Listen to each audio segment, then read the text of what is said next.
It's definitely August. It is definitely August. Okay, welcome back. We haven't done a live here in a minute.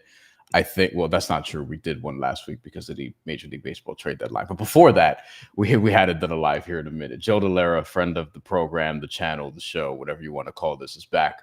Last year, if you remember, and if you're new, welcome. As always, donate, feel free, comment. We're going to be talking about the FIBA Asia Cup. Last year, and really for the last 2 years, we've collaborated a ton on just international basketball.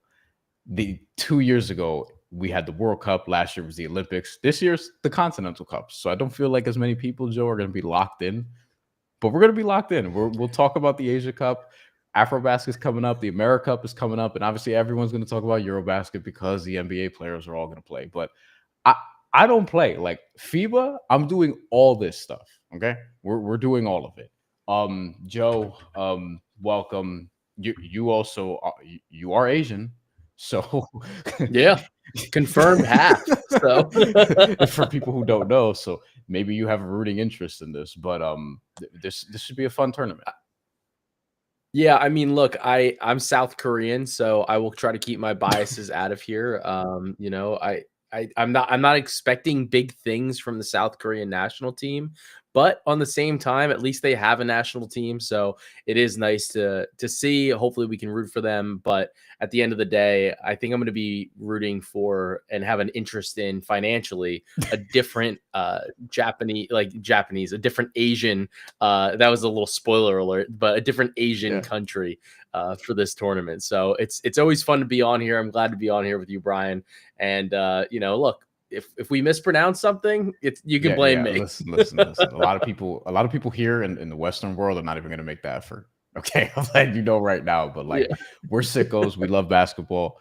I love international competition. Period. Like as somebody who casually watches football, for example, not American football, but like football, global football. I prefer like the World Cup, Copa America, European competitions. Like I want to see Spain versus Italy. I want to see Argentina versus Brazil. I want to see China versus Japan. Like I just want to see. I want to see it mean more to these players, and you often get that with country versus country as opposed to club versus club. So the Asia Cup is going to start in 2 days. Actually, it's going to start. Depending on when you're hearing this, but we'll just say August 5th at 4 a.m. Eastern time. The games will begin. The most casual time ever. For us out there in so Saudi Arabia is the host.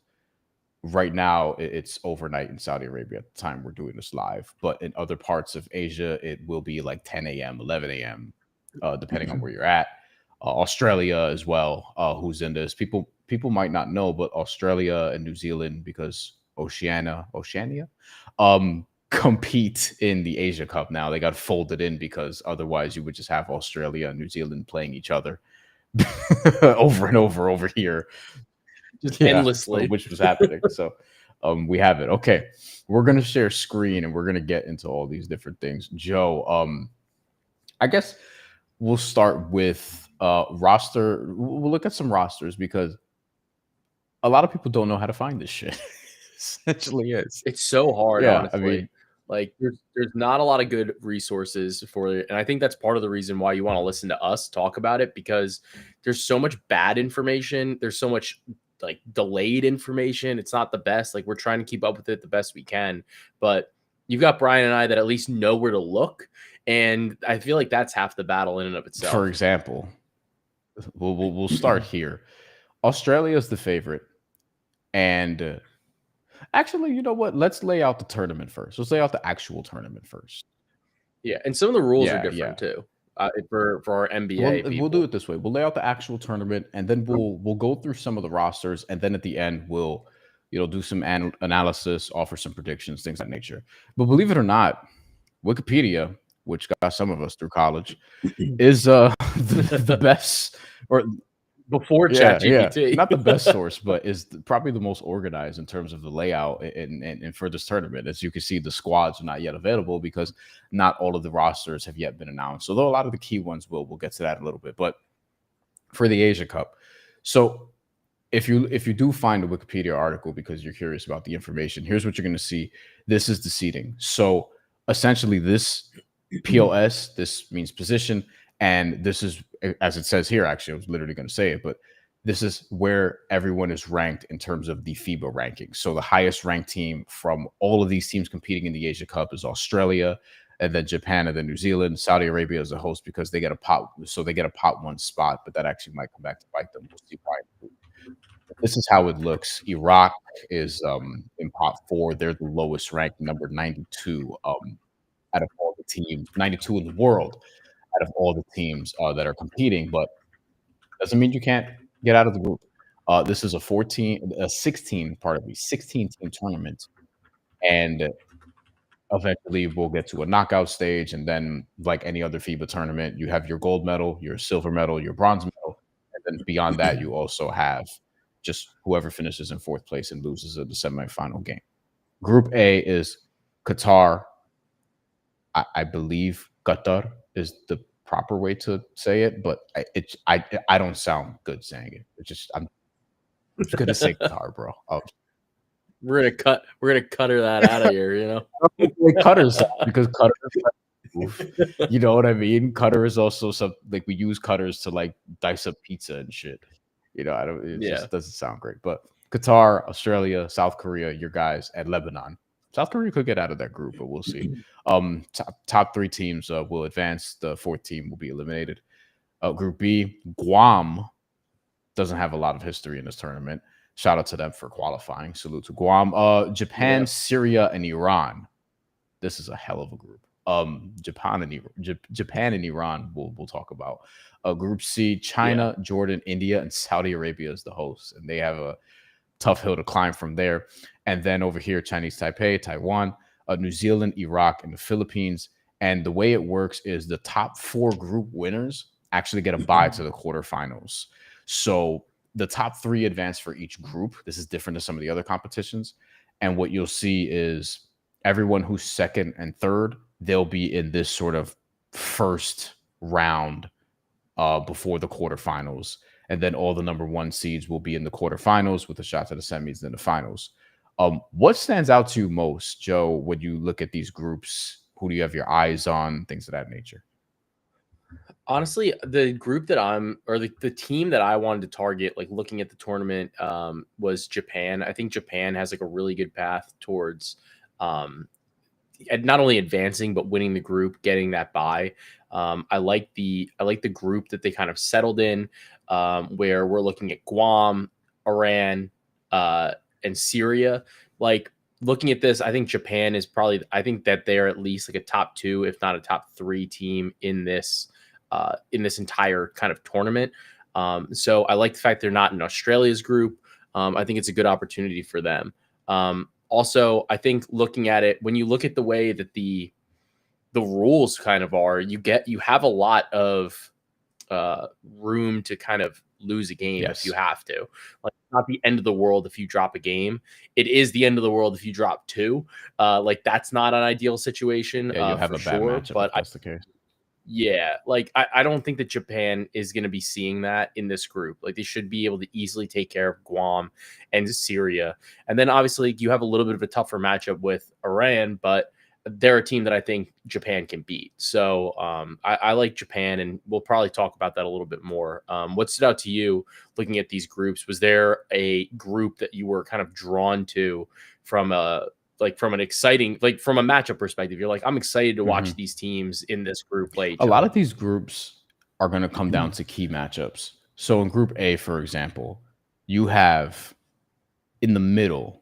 Curious why this was paired in the middle, but the best 2 teams in this group, on paper at least, in Group A, Australia, the defending champions, they won against Lebanon in the final in 2022. We will get to more on that in a little bit, but they're going to face each other. Has Lebanon ever won this tournament? As a matter of fact, no. They got the 4 silvers, including in 2022. Their best player, Wael Arakji, is actually going to play. He had a shoulder injury, but reports came out last week or earlier this week, as a matter of fact. He is going to play. I have their roster. We'll pull that up in a bit once we go through the rosters. Yeah. This is sort of the key matchup here for this group. I feel like the winner of this will ultimately win the group. Australia, Lebanon. That's going to be August 8th. So that's It's gonna be Friday, actually, our time at least. Going down here to Group B, Iran and Japan, same thing. It's the second game that's going to be key for them because you do feel like Japan will take care of Guam and maybe Iran takes care of Syria. But we'll see. We'll inevitably have upsets. It's FIBA, and I tell people all the time, FIBA is closer to March Madness than a standard playoffs that's best of 7. Yeah. Group C, the key matchup here will probably be China versus Jordan. Although I don't want to sleep on India and Saudi Arabia. Like, I don't feel like the gap is that crazy, but we'll see. But China versus Jordan is actually last. And this could very well be a game for the group.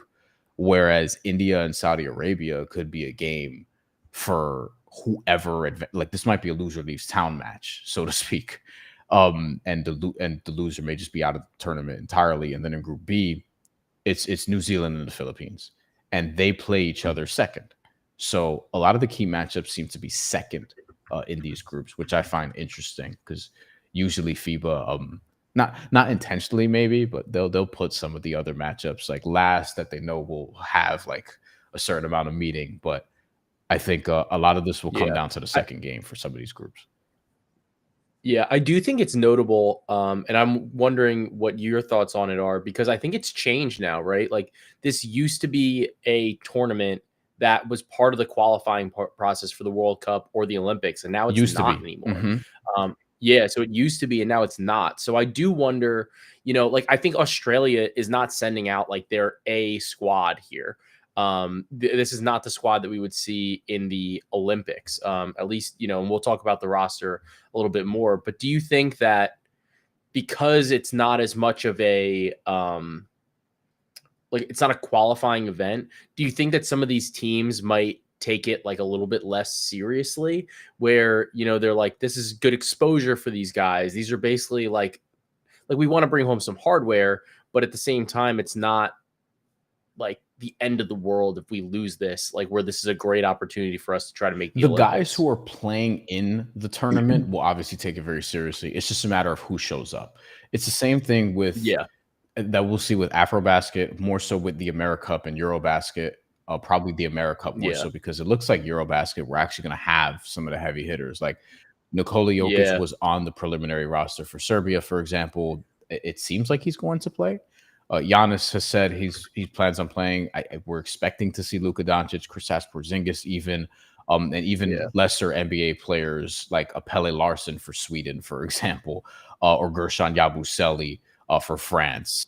Captain of France. Yeah, and France is going to have like several NBA players probably on their team, or at least former. So it's just a matter of who shows up.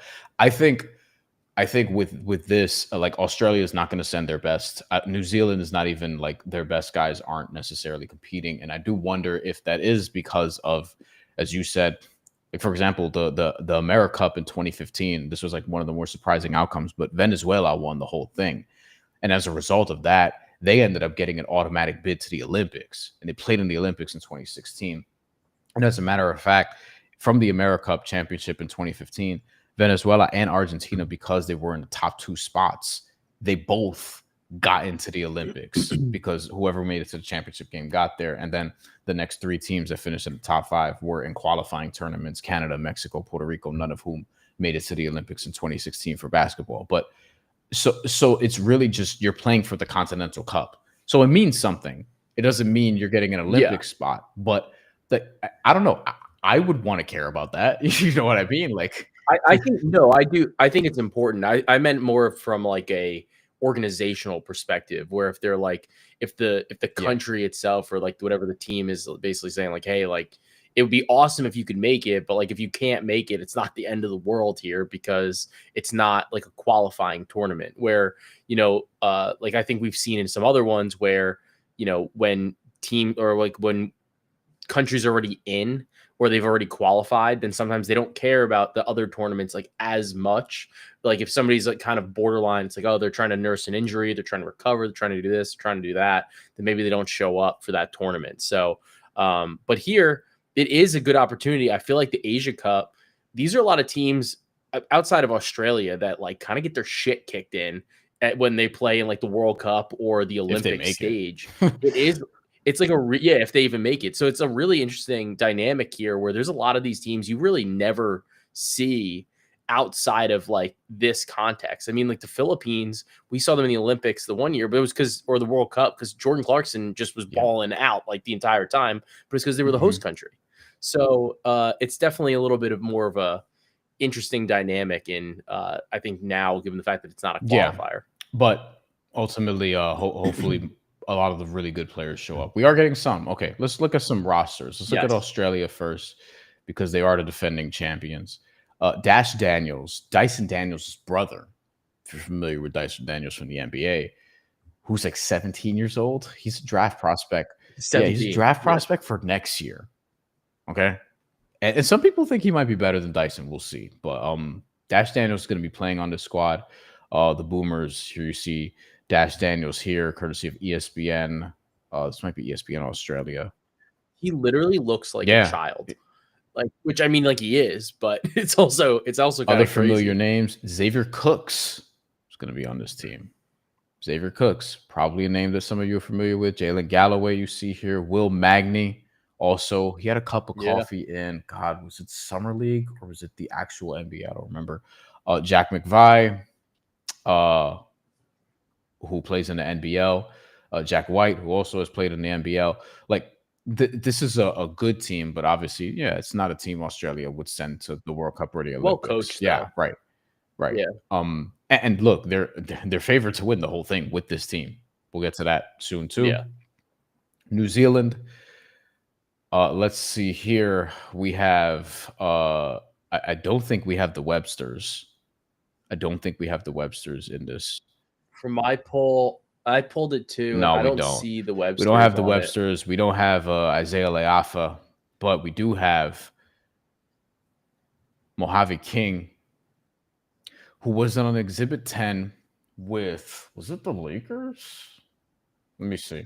It might have been, but we have King. We have also Flynn Cameron, who's been a staple here. Jack Andrews making his debut. Taylor Britt. These are a lot of guys that you'll see in the NBL in Australia / New Zealand, because the New Zealand Breakers as well. Also, they're kind of. I would say they're kind of a team. I think they have like some decent top end talent, like in obviously in Flynn Cameron, and I think they got Jordan there too, right? So I think like those guys, Jordan like the top end, he's the captain actually. Yeah, I think the talent is like decent at the top end. My concern is a little bit more like if they are playing a deeper team or a team that can maybe like run more players in terms of their rotation, maybe they get a little tired. That's my concern with this New Zealand team. But at the same time, I think that they definitely have enough talent in this kind of group. Like they're putting forward a pretty good effort here, despite missing a couple guys.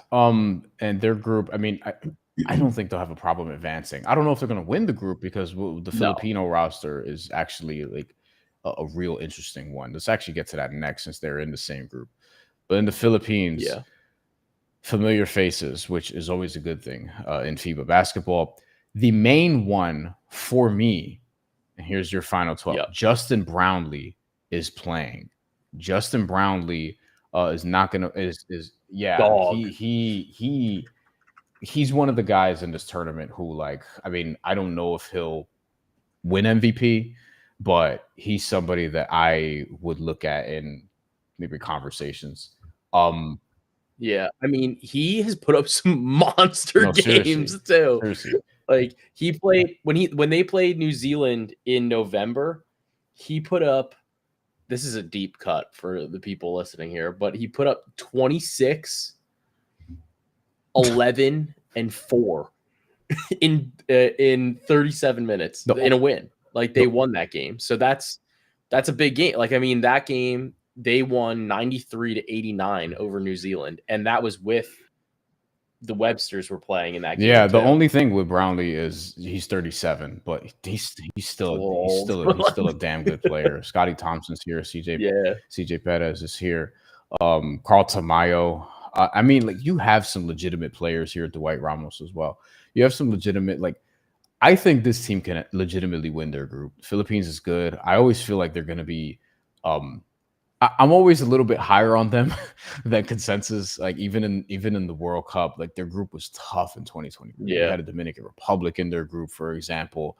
I want to say Italy was in that group as well. Yeah. Yeah, no, that's accurate because I remember Puerto Rico played Italy in round 2, and if they hit any of their shots, they probably would have won that game and went to the final 8. But Yeah. it is what it is. With the Philippines though, they don't have Jordan Clarkson. You don't have Kai Soto either, which is kind of a bummer, but he's a minutes eater. understood. Yeah. But this is a talented roster. And a familiar roster too. Again, seeing Justin Brownlee again is going to be cool. He's had some really, really big games for them. We mentioned Lebanon as well. Whoop. Here we go. Wael Arakji over here at top. Actually make this a little bit. Yeah, let's zoom in a little bit more. Wael was the MVP of the 2022 FIBA Asia Cup. He is the reason that Lebanon nearly won this because he had, was it 29 points against Australia in the final? He had a big game in the final. It was a monster Led the team game, in scoring as well. I'm sneaky high on Lebanon, and primarily because of him. We'll see how he is off of the injured shoulder, but he wasn't necessarily expected to play, but he will play in this. No. And I think that's big news for Lebanon. I think also in their group, as we talked about, like it probably will come down to that game between them and Australia, but I think they'll handle Qatar and South Korea. I mean, it also is one of those things. It's like we said before. It's like even if you lose the one game, like they're not, I don't think they're going to get eliminated by losing to. No, it will come down to point differential. We're going to see some 2-loss teams advance to the first round. Yeah, and honestly, like they'll probably only lose one. So, and then it won't even really be an issue. We have China. Couldn't get a final roster for them, but we have a 14-man, so they'll just cut 2 out of these. This looks this text is ginormous. Jesus, hold on. Let's actually let's zoom out a little bit here. Yeah. This is from English News. That's funny. Yeah, I mean, see this rock. I was a little surprised that we'll look at the odds, but they were like one of the favorites, and I was they're one of the favorites, and I don't know. I'm not like thrilled with this roster here. I mean, they're gonna be good. Look, they're gonna be good, but at the same time, they'll be good for the group. But here's the thing: if we could just pull up, let's go back to Group C. Okay, so you have Jordan. Jordan's actually not bad. We'll get to them because Dar Tucker's playing. Rondae Hollis-Jefferson's not, but Dar Tucker is in. India and Saudi Arabia, like I'm not too worried about them if I'm China. They're pretty low in the FIBA rankings, but if you go to how this tournament could shake out, if they lose that game to Jordan, they have to win that game. If they lose that game to Jordan, then you're playing with like you're gonna probably be C2. Right. And you'll be C2, you'll see D3. That could be Taiwan, Iraq, but then from there you'll get like the number 1 team. You'll get like you might get Australia. Like we can get an Australia versus China quarterfinal. And this is why I don't really understand odds wise why China's like second after Australia. No, it makes no sense because like you figure they're either going to win the group and they'll be on like the other side of the bracket, which is like fine, right? They'll be C1, and then you'll get A2 or B3, and but there's multiple chances for them to play Australia because if they lose and Australia wins the group, then like they play Australia. If they win and Australia loses, they're going to play Australia. Well, here's the issue. They could play Lebanon. They could play Lebanon in the quarterfinals. They're basically no. That's a good point. You're basically guaranteed to play Australia or Lebanon, who are 2 of the better teams in the tournament. I think, unless you drop to C3, in which I'd have more questions. But then you're not winning shit anyway. If you drop to C3, then you're looking at Japan or Iran. Yeah, and that's tough. I think the China roster is fine, but we'll see. They could run into some trouble in the quarterfinals, but it's not a bad team by any means. No. All right, let's see. Qatar also has their roster. I'm not expecting a ton from them, but I did find it interesting. that Brandon Goodwin is on the team. I saw that. I was a little surprised. Like, I was like, when did he start playing for them? Guys get naturalized. Guys just kind of do that. Brandon Goodwin, for people who don't remember, NBA player for 4 seasons, actually. He spent cups of coffee with the following teams: 16 with Denver, 4 with the Grizzlies. He actually played 2 seasons with the Atlanta Hawks, in which he played about 81 games, and then 36 with the Cavs in 21-22. So this is a while back. At this point, he is 29, and he is playing in China right now. But he's going to represent Qatar. And listen, we saw what Ronnie Hollis Jefferson did for Jordan. Now they didn't do anything as a team, but we saw what he did in terms of getting up numbers.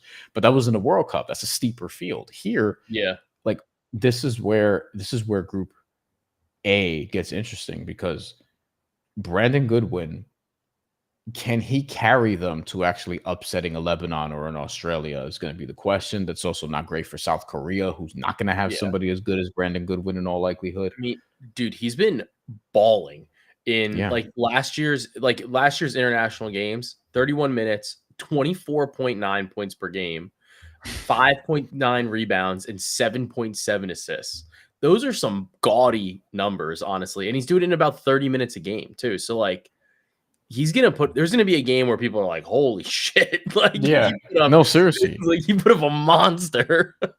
There's a world where, if you look at the bracket and how this shakes out, let's say even Qatar, all right. If they upset just Australia or Lebanon and you can get the A2 spot and you're facing B3. So B3 could be Syria or Guam. Yeah. And then you're talking about, oh, maybe in the quarters you have a chance, whatever, and you play that out. C1, that could be like China or Jordan. Yeah. I don't think they're gonna. I think that's probably where it ends. But it's kind of one of those. You're like, eventually this matchup is gonna be bad. Like, if you're a Qatari though, you could talk yourself into some shit. Like you're like, like, come on, Brandon, bring us to the promised land. I also wondered, like, what made him want it? How did that nationalization process go? I don't know what I mean. Man. Like we've seen a lot of weird ones. If you look up, like, if you just look up NBA players, WNBA players, even who have naturalized, so to speak. Jonquel Jones played for like Bosnia, for example. In Eurobasket. You're gonna play for the United States. Like, hold on. We should actually go down this rabbit hole a little bit. Let's finish up the rosters. Here's Jordan. No Ronnie Hollis Jefferson. Dar Tucker is actually going to be on the team. That's not a small thing. I don't have Dar Tucker's numbers readily available. You might. But Dar Tucker here is going to be representing Jordan, who is one of the better teams in this tournament. I've got him. Granted, he was playing like literally the entire game. The stats that I was fetching: 23.6 points a game, 7.8 rebounds, 4.4 assists. Doesn't really shoot any threes. But it's about like almost 40. It's 38.6 minutes a game. So he's going to play the whole game. Like that's basically what their strategy is. It's going to be like, here you go. And then over here, Jordan's roster is not bad. Abdullah Olajuwon is on the team as well. Dar Tucker is going to be one of the best players probably in that side of definitely in that group. Japan, who you like, who I like as well, by the way. No Yuki Kawamura. Oh, dude, can we take a minute and talk about what happened last year? Damn it, man. Yuki is awesome. Like it was in the Olympics where he had like 30 against France. Yeah. Dragged them to overtime. Yeah. Well, not only that, but like, so we bet on Yuki. We bet on his threes, and some sports books mixed up Yuki's prop lines with Yuta Watanabe's prop lines, who's also not playing in this tournament, which is unfortunate. Racism from the book. But like, But I will say though, but it is a thing that is going to happen in these games, like especially because a lot of these sports books, like they're number one, like the markets, they're not really opening them They're being timely, scared. right? They're being scared because people like us are like, oh, we're gonna know. It's like, We're gonna yo, I know know who this guy is. This is a fucked up line. Like, so, like last year, they had the prop lines mixed up, and then they had it where I think there was one where they didn't adjust for it was Rui. Rui Hachimura was out. Like we were like, oh, he's not playing anymore. He got hurt, and you could bet on Japan's like scoring leader. And it was like, all right, well, Rui's out. Like it's basically impossible for him to win. So there's there's a ton of betting opportunity. Obviously, it's not the Olympics, so you're not going to get as many markets, but a lot of fun. And it's always good to kind of like keep an eye on this. So speaking of naturalized people, though, Japan has a naturalized white boy on the team. Josh Hawkinson, who is a good international player. He's like awesome. legitimately good international player. If you watched the Olympics last year, you saw him average about 18 and 10 in Japan's short stay. He's had some big rebounding games for them. He's a legitimately very good low post presence. Could also spray out and shoot some threes. He will stretch the floor. He will rebound. Akira Jacobs is another guy who was in the Olympic roster last year, who did not play a ton in the Olympics, who I actually think maybe he gets more run this time around. We'll see. Kesei Tominaga, I think he might be the captain of this team. Josh Hawkinson is. Hawkinson is, or I guess, is he because, or is it somebody else? Well, I guess they have to have a captain for this event anyway, right? No, it's Hawkinson. But Tominaga was he didn't play much in the Olympics last year either, but he's another guy who was on the Olympic roster last year, which is not nothing. Some of these guys from the Olympics last year may take a step forward because this isn't a team that's like last year's Japanese team would beat this one probably primarily because you had Rui Hachimura, for example, and Yuki Kawamura, and Watanabe, as a matter of fact. None of those guys who had like three NBA dudes, like three like legit or not, but like you had three NBA dudes on the team. Rui definitely is legit.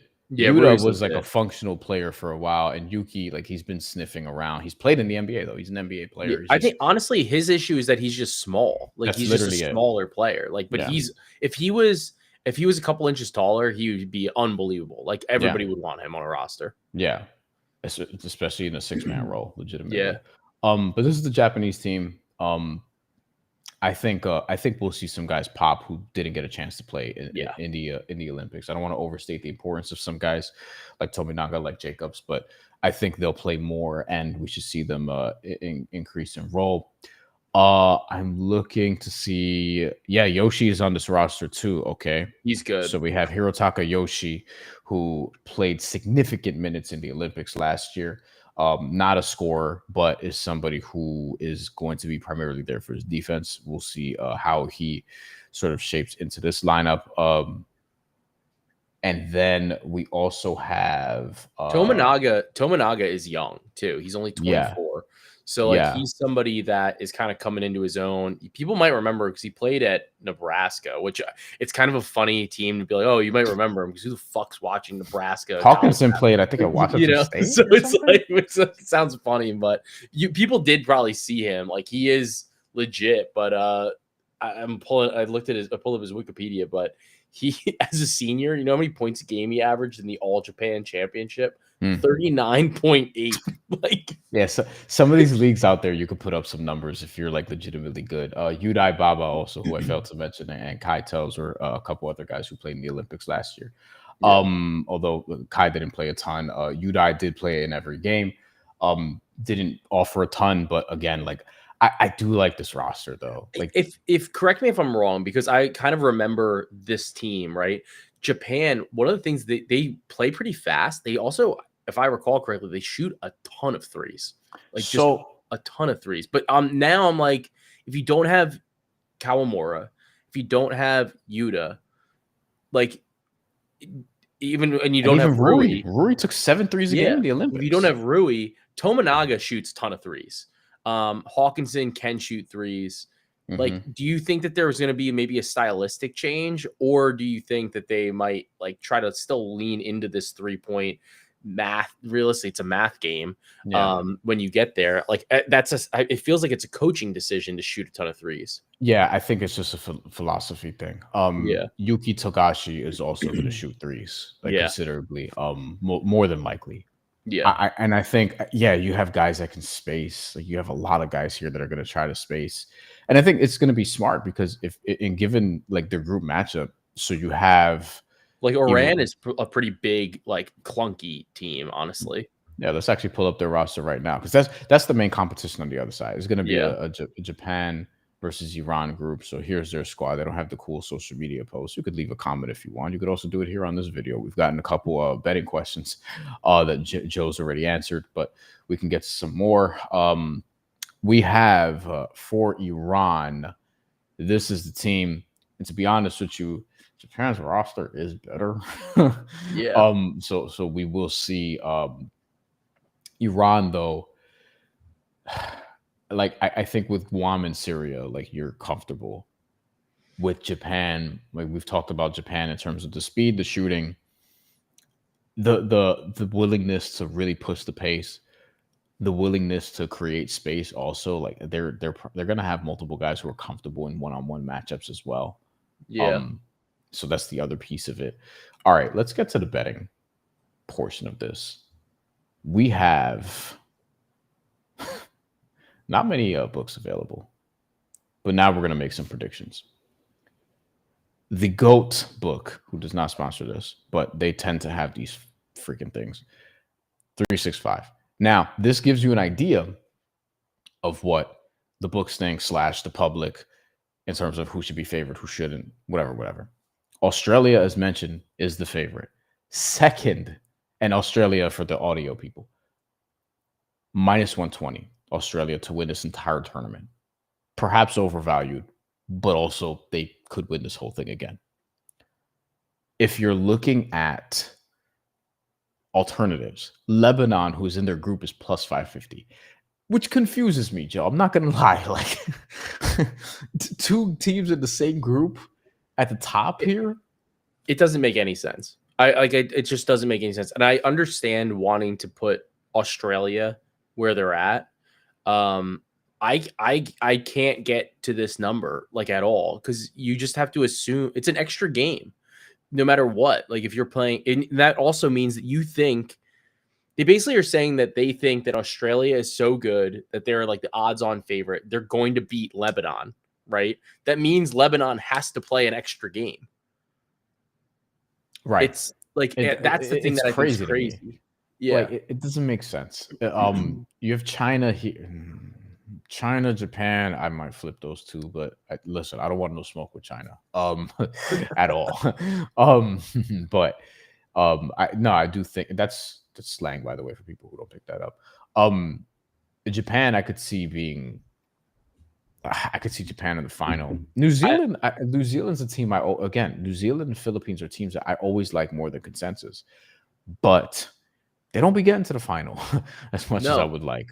New Zealand last time got to the third place game, so yeah, they're the teams that you want to bet to like cover or like advance to like the medal or something like that. Mm-hmm. I wouldn't, but even then, we would be looking at them here. If it was to medal, you'd still be looking at probably what, like a +250 on New Zealand. It's like, do you really want to bet that? Like, they might not even win the group. They might have that extra game to play, and then you're playing a top seed too. So I don't love that.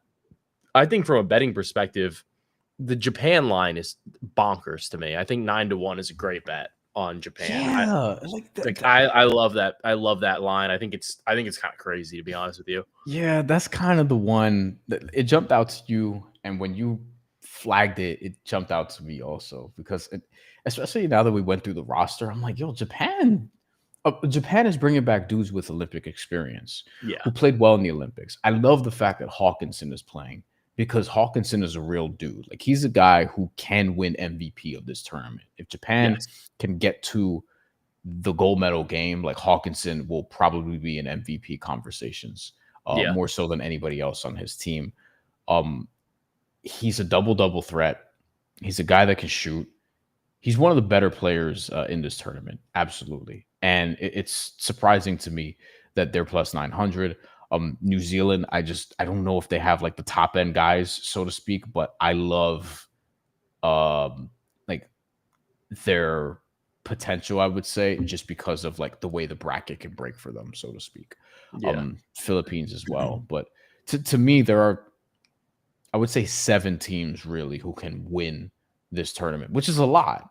You Yeah. know, maybe I could knock it down to 6, but I would say there's 6 teams where I'm like, if they won, it wouldn't surprise me. Although a couple of them mildly, but I want to be charitable and give more teams a chance. Australia, I think, can win this.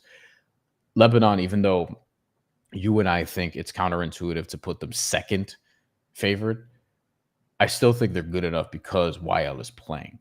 Yeah. That's just big. Beyond that, China, Japan, New Zealand, Philippines. Iran's good too. But to me, it's like in terms of who I would want to bet in terms of a prediction, like I'm probably looking at Australia. I'm probably looking at Japan. I might give the Philippines a look at 1,000. Yeah. And that might be it, at least going into the tournament. And then I can reassess once I see maybe a 1 or 2 games from group play and see where it goes from there. Yeah, I mean, we're like a lot of these teams, especially if you watch them in the Olympics, like we've kind of been talking about breaking down the rosters, they're just not the same squad. Like Australia is putting out, like it's probably like their C squad right now for this, for this tournament. It's young, and I think that's where I have like the biggest issue with Australia being like an odds-on favorite, because number one, like you just shouldn't bet them right now, because the only thing that can really happen is that they either do what is expected of them, or they lose a game, and then all of a sudden you're going to get a better number than minus 120. Or honestly, you might look at them and go, oh, like Dash looks like he's 17. Like he looks like a child out there. Like he can't play like that. Like they can't rely on him in that way. Like I think that's the more likely scenario, honestly, with Australia, that you see them struggling a little bit because they don't have that same identity. And maybe they struggle early on and then they're able to pick it up later. I think that would be more likely. And I think maybe that's when you want to buy in on Australia, where you say, okay, well, they dropped one game. Let's look and see where they're going to be playing, who they're going to be playing. And you get a good opportunity to maybe buy low on an Australia team that loses a game, like their second game to Lebanon. Pulling up Australia's roster again, just to showcase this, because in terms of who played for Australia when they won the Asia Cup in 2022, I'll throw out some names, give you an idea. You have Tyrese Proctor, who is now, was he a second round pick? Yeah, second round pick by the Cleveland Cavaliers this past year, who at the time, by the way, was going to Duke, but like hadn't started yet.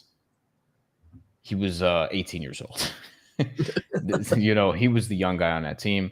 You had Thon Maker, who was in the G League at that point, but a name that we all recognize over here. Will McDowell White, who's been a staple for New Zealand, the Breakers, in the NBL, who's experienced, who's young, who's experienced, more experienced now. And you also had Mitch McCarron. Like you had a bunch of guys from the NBL, as I mentioned, from like this team especially. So it's kind of a similar where it's like young dudes from the NBL, maybe a couple guys from other leagues and what have you. Yeah. But you know, like Dash Daniels is going to be one of the guys that people pay a lot of attention to just because of his NBA prospects. But that doesn't always mean those guys play a ton, you know? Like, I was actually going to say, I think we might get some like really inflated lines on Dash just because of who his brother is and like the expectation that he's a big prospect. If you actually go back and look at his game log in his last like 10 games, basically all of them are single digit games from a scoring perspective. And then you have one spike of over 20 points.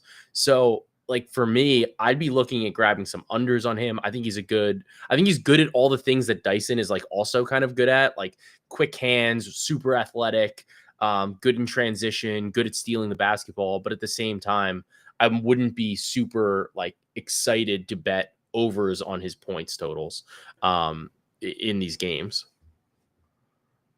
This was my problem even heading into this past NBA draft with some of the prospects because a lot of these guys, one, had broken jump shots, but two, didn't like they weren't playing. Like Hugo Gonzalez wasn't playing that much in terms of Yeah. just playing time. So in terms of the evaluation, granted, he was on a great team in Spain. But at the same time, you're getting a lot of dudes who just aren't getting a ton of playing time. And I wonder how's that going to affect potentially Dash Daniels. I think he'll play, Yeah. but I wonder if we're overstating it a bit or if there's too much excitement. But I do think he's going to be good. Xavier Cooks, as we mentioned briefly with the Washington Wizards a few years ago, he's going to be one of the guys on the squad who he was somebody who made the final cut, by the way, for Australia in the World Cup 6 years ago, but he suffered an injury, wasn't able to play. Cooks is, I think, going to be essential for this roster. Also, one of the bigs, one of the best bigs in this side of the bracket. Like Australia is good. They're not sending their A squad, but they're sending over some damn good players. Also, Finals MVP for the Grand Final in 2022, Xavier Cooks in Australia. So, guys with pro experience, like they're worthy favorites, absolutely. But I agree. Like I never want to bet on a favorite who's minus 120, for example. Like especially in a tournament like this. For a tournament, for a head-to-head one-on-one, like that's different, obviously. But for a 16-team tournament, of which I think there are 7 real threats to get to the gold medal game potentially. Yeah. Then, yeah, I don't want to lay minus 120. We should go group by group. I think that's what we'll do. Yeah. But as far as like for to win it, Japan, Philippines are the most interesting to me. Yeah, I bet Japan. I might add somebody else, but I think Japan is my best bet. Yeah. All right. Let's do group to win group. All right. Group A: Australia, Lebanon, South Korea, Qatar. We've talked about this. Qatar plus 2,500. I mean, look, I know it's a one-man show type of bet, which I don't love, but Brandon Goodwin being on the team, like, could they beat South Korea? It's not totally implausible. But I would not. I absolutely would not. No one other than Australia or Lebanon wins this group unless something shocking happens, which could happen. But yeah, I doubt it. Honestly, would you rather bet Lebanon? I don't know, because that's the other thing. I don't know if they're going to keep these up, like where they're going to reopen them after games, because we've had so much trouble getting these markets right. Would you rather bet Lebanon's group odds right now, or like guesstimate the money line? Because they're probably gonna they have to be less than plus 275 in a money line game against Australia, right? What do you think it is? What do you think? Well, here's the thing. Let's also keep this in mind real quick before you answer. Australia plays South Korea. Lebanon plays Qatar first. Oh yeah. Then they play each other. So with more information and the books maybe get a touch sharper. Maybe. I could see the money line being. I could see Australia being favored by more, to be honest. I could see it being That's like what I'm saying, like 400. So I guess, I'd rather just wait. Yeah, if you like Lebanon, that is. If you want to just fade Australia, just wait. If you want to bet Australia, you might want to do it now. Yeah. Or just wait to bet them against Lebanon.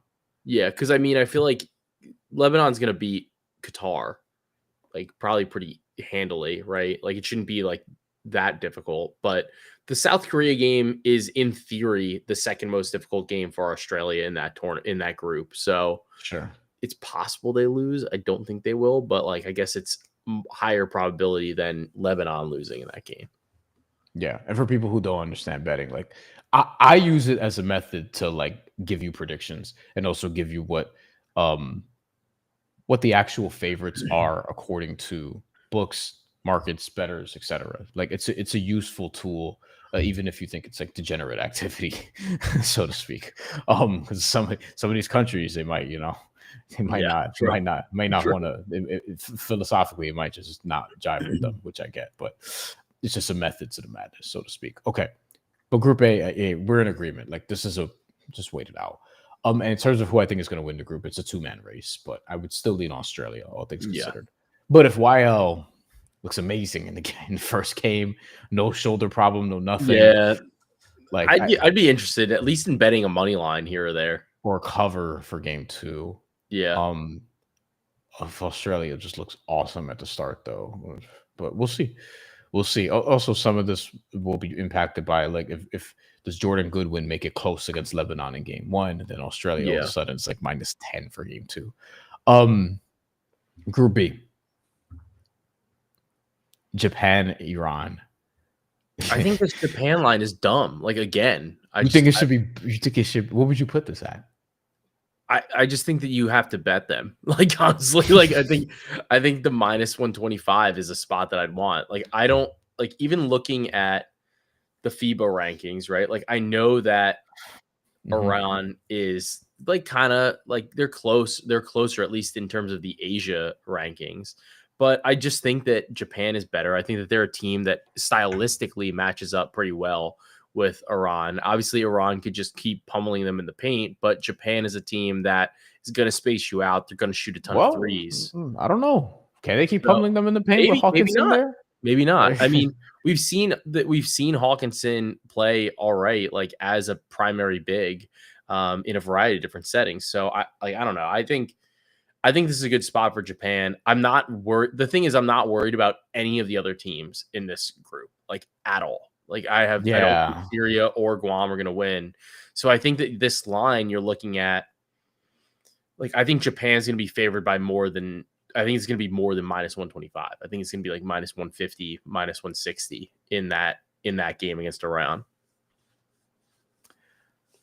Before we look at Group C, I'm trying because I did see this. Hold on. Why can't I find Saudi Arabia's roster? Because I saw it the other day and now I've lost it. But it's fine. The reason why I wanted to try to secure that. Oh, I think I have it. Yes. Okay. Saudi Arabia. This should be it. 16 teams. Okay. Saudi Basketball Federation announced Sunday that the official roster for the national team will compete, blah, blah, blah, blah. So here's the team. The reason why I bring this up is because if you look back at the odds, plus 500, that's a little ambitious. I know they're home, and I think that's what the bet is. And obviously they're investing more into their league. We're well aware. Yeah. Can't find national talent yet. we're well aware of Saudi's ambitions to expand globally, as they've been doing successfully. As somebody who just watched SummerSlam and saw Riyadh season printed as if it were a boxing ring on the corners of the mat. Very, very aware of what's going on. Trust me. And I cover boxing on this channel. So anyway, they're plus 500. They're third. And I think it's a little ambitious. They're a team where I'm curious to see where the odds makers would have them. I'm sure there's going to be a legit home court advantage, but there are a lot of dudes who just don't give a shit. And to me, this is China's group to lose, but I also don't think they're overwhelmingly so much better than Jordan, for example, with Dart Tucker leading the way. This is a confusing group to me.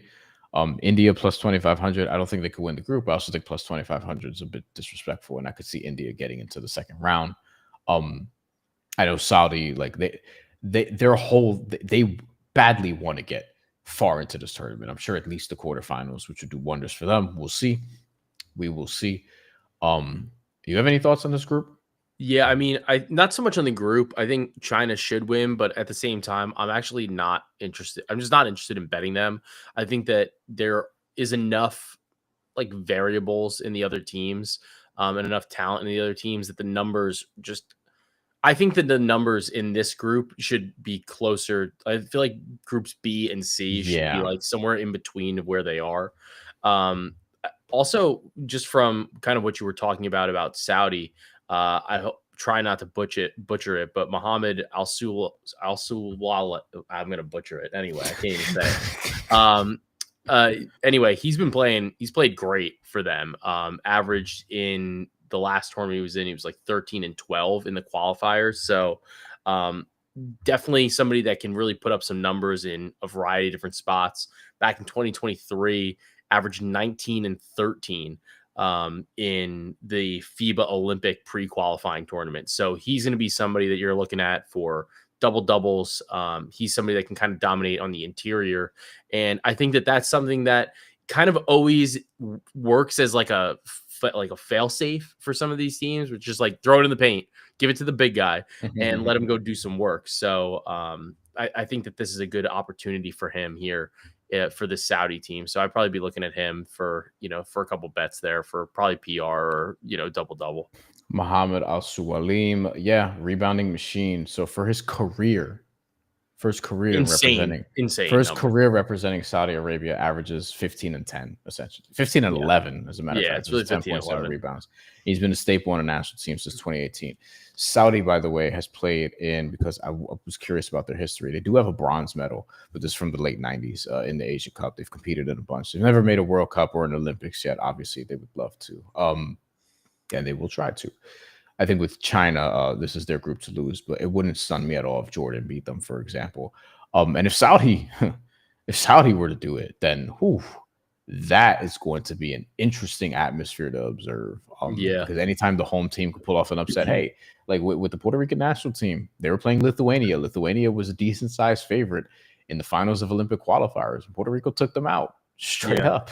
It feels like one of those. It feels like one of those. Like if they even are able to win a game, then we're in a tiebreaker scenario. Like I struggle to see them coming out like undefeated, but I do think they could win like one of the games against China or Jordan, and then it's like, well, does Jordan or like which team of those wins that matchup? And point differential. Like this is a group actually.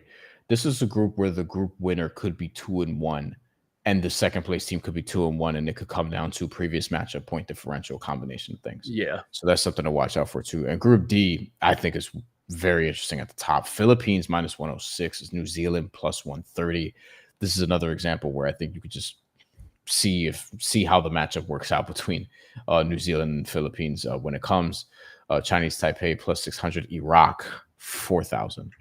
Iraq, as I mentioned, probably the lowest, not probably, the actual lowest ranked team in the tournament. They do have DeMario Mayfield. I need to know more about how this works. We'll have some fun at the end of this, as a matter of fact, real quick. But I think with this, it's just, to me, like in totality, in terms of predictions, let's bring it back to the actual tournament, because we're going to look at the bracket here. But before that, what are your thoughts on Group D? I was a little surprised that New Zealand wasn't like basically like a coin flip with the Philippines. It's almost there. It's close. I think that I think you just wait. I don't need to bet either of those teams. I'm not super interested in Chinese Taipei or Taiwan, and then I don't think that Iraq is good enough. So I'm curious to just see what the line is, or what, like, how these teams kind of look, because the Philippines are missing a number of players. New Zealand's kind of missing some guys there too. So I'm curious to see, but I mean, even based just on the FIBA rankings, obviously it's a little bit different, but New Zealand is the number 3 ranked team for the FIBA Asia rankings. So that's ahead of the Philippines, who are 7th. Obviously, different number of players aren't playing. It's different rosters, but we'll see. This is a funny comment. That is a funny comment. Athens starts said it's not going to be a home court advantage for Saudi Arabia. We all know Arabs will not be the ones to fill the stadium. Hey, you said it, not us. I don't know. I want to see how it goes. I think in looking at the bracket now, let's bring it back full circle. Group A, we agree that Australia gets out of it. We agree that Lebanon gets out of it, and then it's just becomes South Korea and Brandon Goodwin and his guys to see what happens there. And point differential is going to determine a lot of this, because if Australia, if you can force a close game with Australia or Lebanon, if you're South Korea or Qatar, then that's going to be essential. So all these are going to come down to the end. In terms of who wins the group, I probably would lean on Australia, but Lebanon's good, man. Like Lebanon almost beat Australia in the gold medal game last time out, and that's going to be a fun game when they play on August 8th. Group B, we both agree Japan, Iran, probably in that order. Iran beating Japan will be an upset, but not like a huge one, I don't think. But we both like Japan probably more than consensus.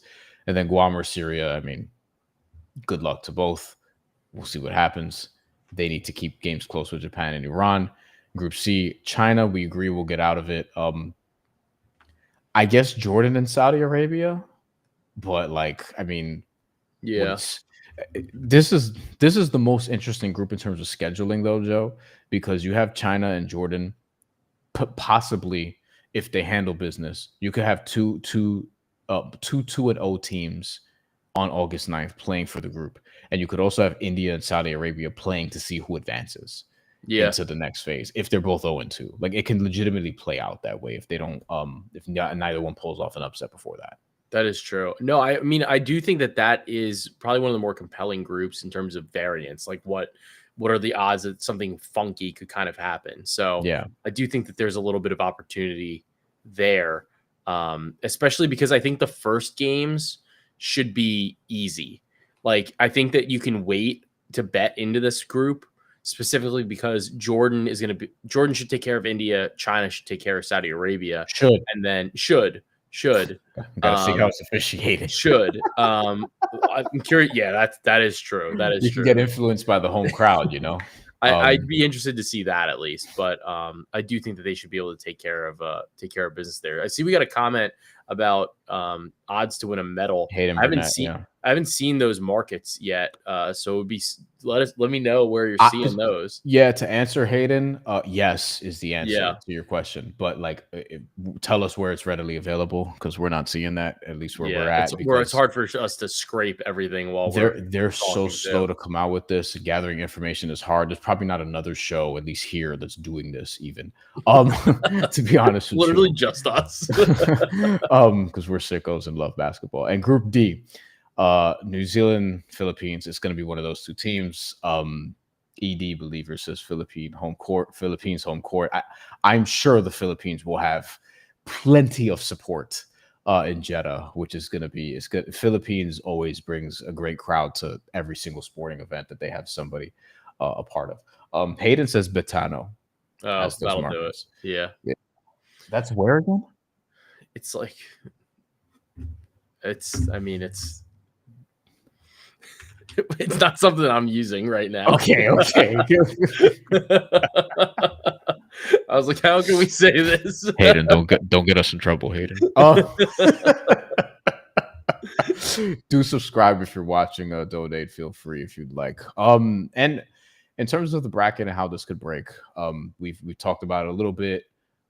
I want to do some kind of recap when this is over or some sort of Final Four preview. We'll see. I'm going to be away when the tournament's finishing up on August 17th. I'll be away during the championship, but maybe before that, maybe before I leave, some sort of semifinal preview we'll see what happens. But I think ultimately this will come down to, as we mentioned, and you know what, in terms of two medal, it's probably worth a discussion, right?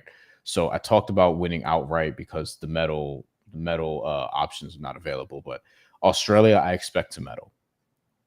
Yeah, it's probably the only team I expect to medal. But that number is going to be insane. It's going to be like minus 400. Yeah. Like if actually no, it's probably going to be more than that because honestly, minus 400, you might still bet it. Yeah, the number's going to be outrageous. Australia, I expect to medal. They're obviously a contender to win.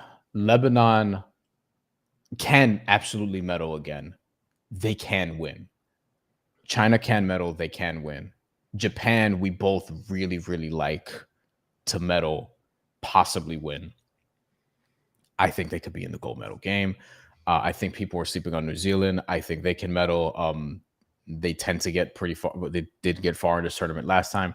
Philippines, we also got another comment about them. As I mentioned, Philippines will support their own, like few others. I think they have a good chance at medaling potentially. Like the medal conversation to me, it's 7 teams. It's Australia, it's Lebanon, it's China, Japan, New Zealand, Philippines, Iran. And in terms of winning the whole thing, I could extend it to that. But it's Australia minus 1250 to medal. In the comments, yeah. To medal? Oh my Yeah, to goodness. medal. Jesus Christmas. No, I think looking at that, I think the China number is bad. 150, yeah, I don't love that. Yeah, I Lebanon think 250 is I don't feel the need to bet it. honestly, I think the number that I would be curious about is Philippines 350, maybe. no, I think if you went like I think you'd want to take like see like how far like if you took Saudi, right? Like if you took Saudi Arabia to medal, it's insane, right? But like how like I think like that's the thing. Like in order to medal, you have to get lucky to a degree. Sure. But you have like you have to the bracket has to break right for you. Is it how insane is it that they can medal? Like I don't know. Like it's okay. Let's play this out. Let's play this out. So, listen, Saudi Arabia is the host, and the fix is in. I'm not doing that.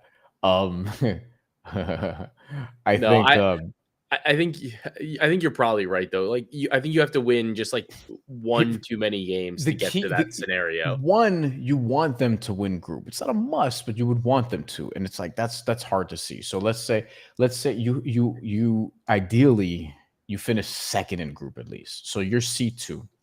You're C2. We're playing out Saudi Arabia like could actually do this. Yeah. C2. You're playing D3. Which like you should take care of business there. Yeah, listen, if you're gonna, I mean, if you already got that far, yeah. Right? Yeah, if you upset Jordan, let's say, and win, and you're the second seed, you're playing D3. That's going to be Taiwan or Iraq in all likelihood. Then okay, but then you're playing Australia or Lebanon. Yeah, then it's like you're cooked. You're cooked. You know, like it's tough. It's tough. Look, upsets happen. Like upset. This is sports. This is once you get to the knockout stage, it's March Madness. Anything can happen. But at the same time, it's just asking for a lot. Yeah. Comments are active now. Let's go. Hayden, who's been a great contributor on this particular show. What maybe has commented on other stuff I've done. I don't remember. He might be new. Yeah, I've seen Hayden. Maybe. Okay. Plus 1900. What for Saudi to medal? Okay. I mean, I don't know. I think it's there, that's probably not long enough. I think honestly, you probably need the 50 to 1. Yeah, that they are to win the whole tournament. But I think in terms of medaling, everyone's probably properly priced. Tongue twister. Athens Star says top 5 prediction. In no order: Australia, Japan, Lebanon, New Zealand, Philippines. I think I agree. Yeah, I don't hate that. I don't hate that look. In no order, and ED believers clearly invested in the Philippines. I was talking. You missed it, ED. I was talking up Justin Brownlee. Like we talked about Brownlee for a minute. like he can get all tournament. Listen, I think having Brownlee is big, and I'm not just saying that because St. John's. I'm in Queens. He played out here, and the St. John's 2011 team is one of my favorite college basketball teams ever. But no, I think the Philippines can legitimately medal.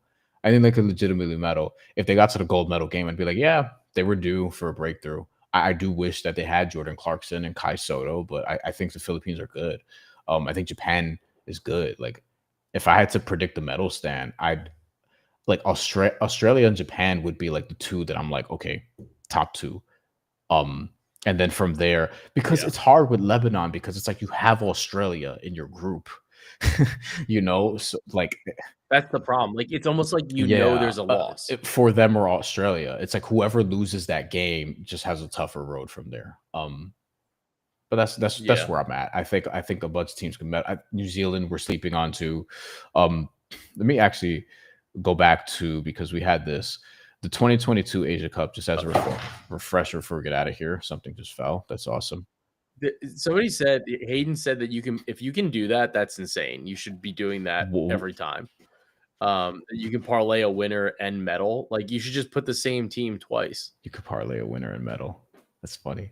Japan winner, Philippines medal 4,400. Oh, can you just? That's crazy. That's wild.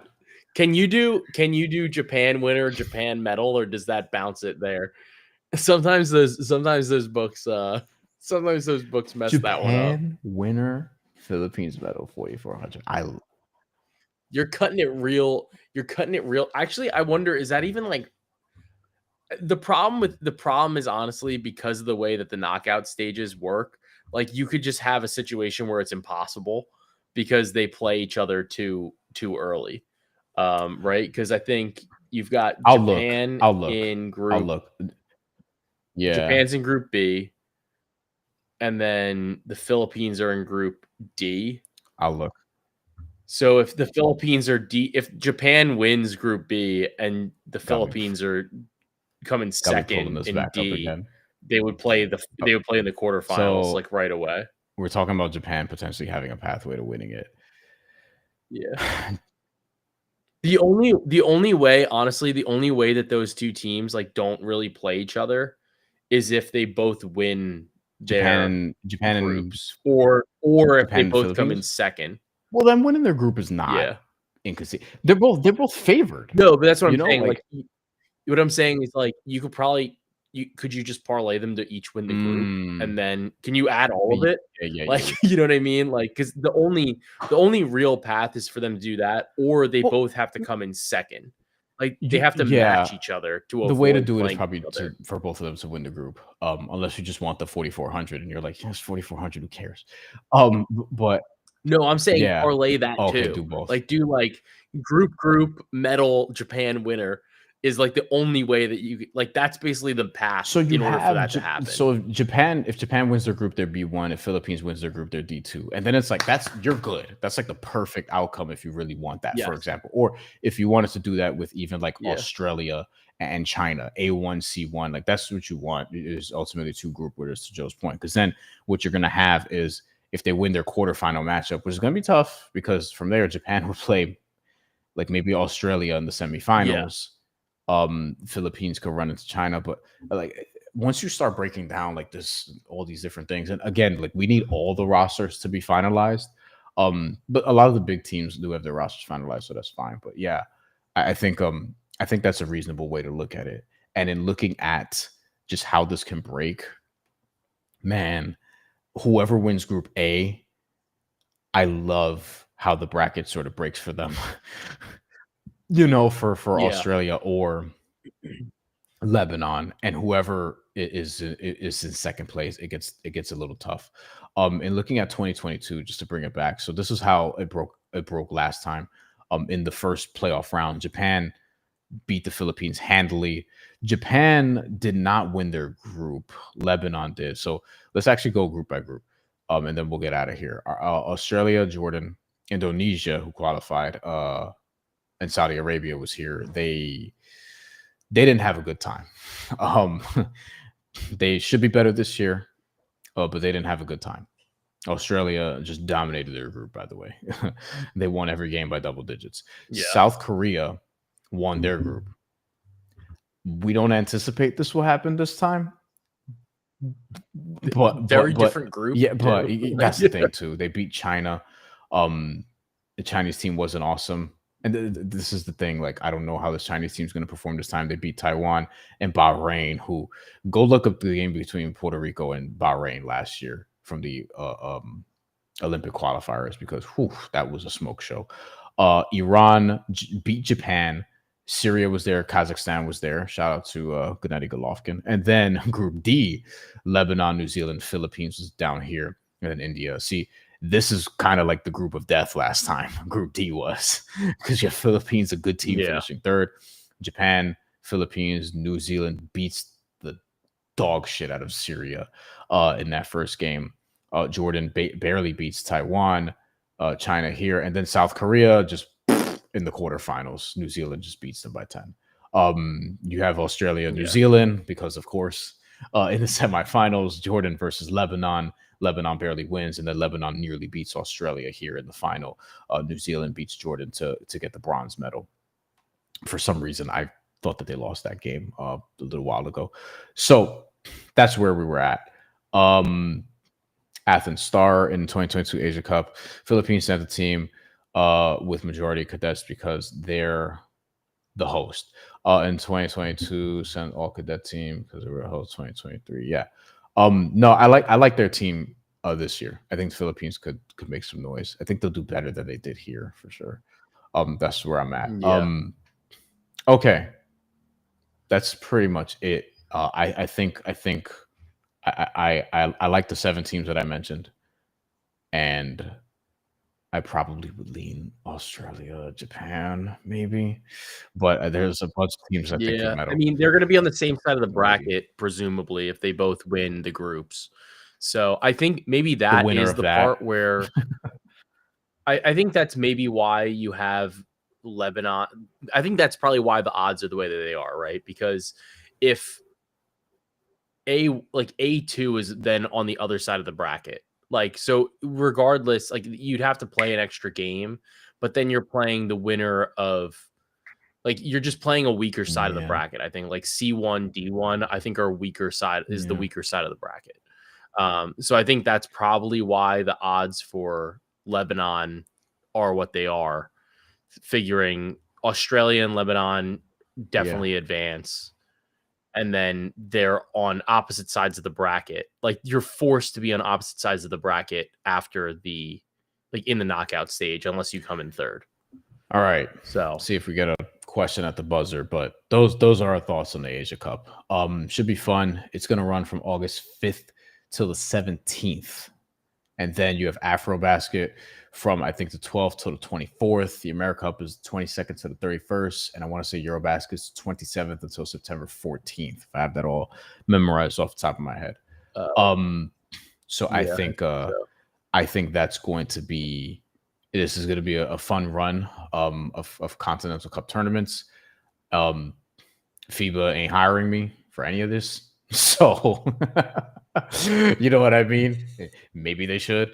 But like last year when I did some international content, granted it was around the Olympics, but also we did Olympic qualifiers and people were like curious about this stuff. So when I tell people I cover basketball is one of the things I do, many things I do covering sports.